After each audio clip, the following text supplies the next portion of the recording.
అయోధ్యలో శ్రీరామనవమి వేడుకలకు సన్నాహాలు ప్రారంభమయ్యాయి. ఏప్రిల్ 17న అయోధ్యలో జరగనున్న శ్రీరామనవమి ఉత్సవాల కోసం దేశ ప్రజలంతా ఎదురు చూస్తున్నారు. శ్రీరామనవమి నాడు ఆలయంలో జరిగే పూజాది కార్యక్రమాలను ప్రత్యక్ష ప్రసారం చేయనున్నామని ఆలయ ట్రస్ట్ ప్రధాన కార్యదర్శి చంపత్ రాయ్ తెలియజేశారు.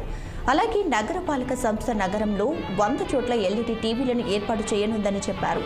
ఇక ఉత్సవాల ప్రత్యక్ష ప్రసారాలకు సంబంధించి తమ సూచనను ప్రసార భారతి ఆమోదించిందన్నారు. ఉత్సవాలకు వచ్చే భక్తులు ఎండబారిన పడకుండా ఉండేలా ఏర్పాట్లు చేస్తున్నామని, అలాగే త్రాగునీటికి ఇబ్బంది లేకుండా చూస్తామని అన్నారు. శ్రీరామ నవమికి వచ్చే భక్తుల సంఖ్య లక్షల్లో ఉంటుందని భావిస్తున్నామన్నారు.